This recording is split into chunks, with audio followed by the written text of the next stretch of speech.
Republic of India 1950 में आज के दिन एग्जिस्टेंस में आया था। इसकी कहानी मालूम नहीं है लोगों को।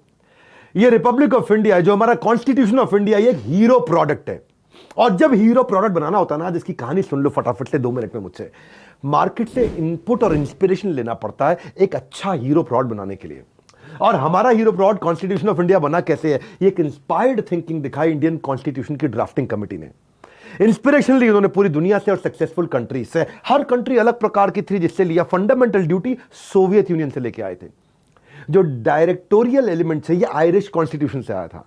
ये अलग प्रकार के फ्रेंच कॉन्स्टिट्यूशन से रिपब्लिक एडमिनिस्ट्रेशन का सिस्टम लेके आया। एडमिनिस्ट्रेशन सिस्टम कैसा? जर्मन से लिया था इमरजेंसी कैरेज सिस्टम। और वी द पीपल अमेरिकन से प्रीएम्बल हमारा कॉन्स्टिट्यूशन का वहीं से आया। ये सब अलग अलग प्रकार की कंट्री हैं, बिल्कुल different governing systems of mindset है। वो सोशलिस्ट है सोवियत यूनियन, जो कि आज रशिया है। कैपिटलिस्ट किंग है, जो कि यूएस है। पैसा पैसा कैपिटलिस्ट किंग है।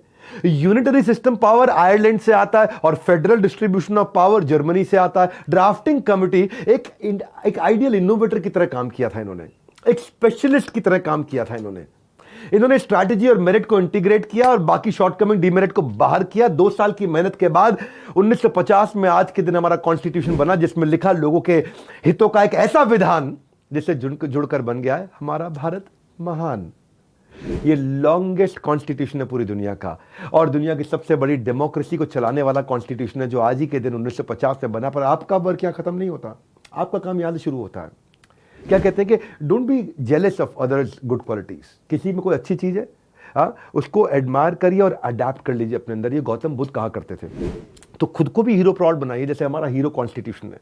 और आपको भी इंस्पिरेशन लेना होगा आपकी डेवलपमेंट और ग्रोथ की जर्नी में। आप किससे इंस्पिरेशन लेना चाहते हैं, वो आज की चर्चा का विषय है मेरा। सुभाष चंद्र बोस से आप पेट्रियोटिज्म और लीडरशिप सीख सकते हैं। महात्मा गांधी से आप नॉन वायलेंस सीख सकते हैं। फादर ऑफ इंडियन कॉन्स्टिट्यूशन, जिनकी आज तारीफ होनी चाहिए, डॉक्टर BR अंबेडकर, उनसे आप रेवोल्यूशन सीख सकते हैं। क्रांतिकारी थे बहुत वो।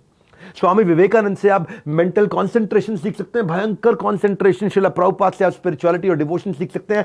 भगत सिंह से आप करेज और सैक्रिफाइस सीख सकते हैं। अब्दुल कलाम से इनसे तो आप हार्ड वर्क, डिवोशन, सेल्फलेसनेस सीख सकते हैं। आप जानते हैं ना, जब वो राष्ट्रपति भवन से निकले तो उनके साथ क्या निकला? कुछ नहीं, कुछ पतलून थी उनकी खाली।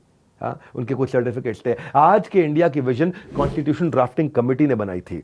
ऐसे ही आप अपने कल की विजन अपनी पर्सनालिटी को ड्राफ्ट करके बनाइए।